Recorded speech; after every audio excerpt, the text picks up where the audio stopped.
Hi hello welcome back to our channel. இன்றைக்கி நம்ம இந்த வீடியோவில் என்ன பார்க்க போகிறோம் அப்படின்னு பார்த்திங்கன்னா, ரேஷன் அரிசியில் தான் நம்ம வந்து மாவு வந்து போட்டுட்ருக்கோம் இட்லிக்கு.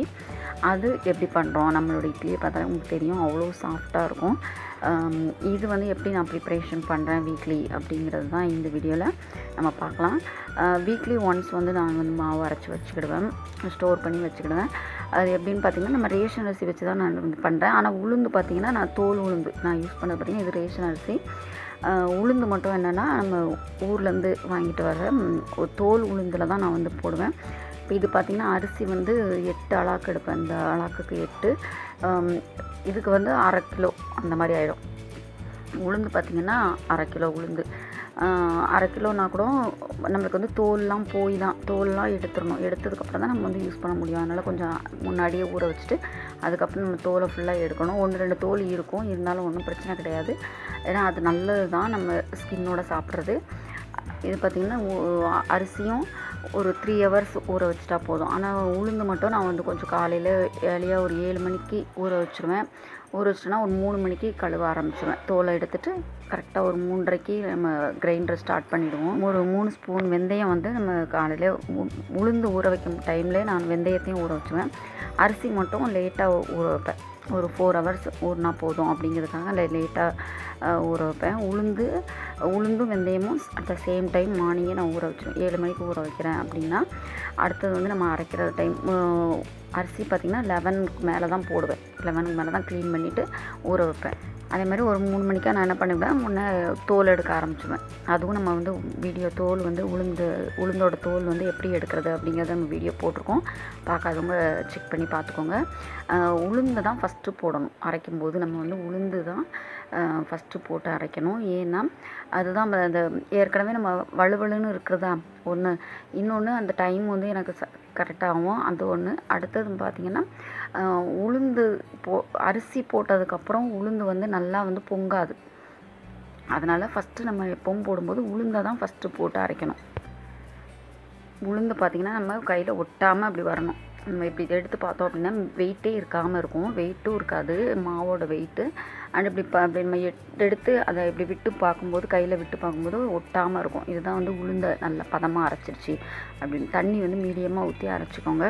அரைச்சி இதே மாதிரி நான் வந்து உளுந்துக்கு 2 டைம் போடுவேன், அரிசிக்கு 2 டைம்.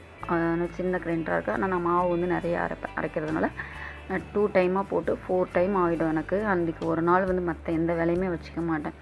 கிரைண்டர் ஒர்க் மட்டும்தான் அன்றைக்கி வந்து நடக்கும். மற்ற வேலைலாம் வந்து நம்ம அந்த டைமுக்கு ஈவினிங் டைம் வந்து நான் வந்து கொஞ்சம் வேறு எங்கேயுமே போக வேண்டிய வேலையை வந்து நான் வச்சுக்க மாட்டேன். மாவு அரைக்க டைம் வந்து வீட்டில் தான் நான் இருக்க வேண்டிய சுச்சுவேஷன். அதனால் வந்து அது நம்ம அந்த டைமுக்கு ஒதுக்கிறோம் அப்படின்னா இவ்வளோ மாவு, அப்போ நம்ம 4 டைம் போட்டு அரைச்சிட்டு உளுந்தெல்லாம் போட்டதுக்கப்புறம் அரிசியை வந்து குறைன்னு அரைச்சிக்கணும். ரொம்ப நல்லா அரைக்காமல். அதுவும் பார்த்திங்கன்னா மாவு பார்த்தாலும் தெரியும், திக்காக ரொம்ப கட்டியாக ரொம்ப களி மாதிரி அரைக்காமல் கொஞ்சம் வந்து மீடியமாக அரைச்சி எடுத்துக்கணும். அதே மாதிரி நான் உப்பு போட்டு கரைச்சி வச்சுருவேன். இப்போ முன்னாலே நான் இப்போ இந்த டபராவில் வச்சுருக்க எல்லா மாவுக்குமே சேர்த்து உப்பு போட்டுட்டு கரைச்சி ஃபுல்லாக எல்லாத்தையுமே 2மே அரிசி மாவையும் உளுந்து மாவையும் 2மே நல்லா மிக்ஸ் பண்ணி கையில் நல்லா கரைச்சி விட்டுட்டு டிவைட் பண்ணி வச்சுருவேன். பாத்திரங்களில் வந்து 2 பாத்திரத்தில் டிவைட் பண்ணி வச்சுருவேன்.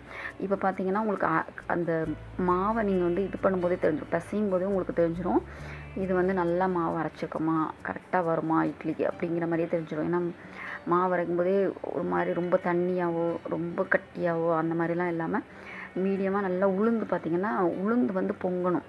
அப்போ தான் வந்து இட்லி வந்து டேஸ்ட்டாக வரும்.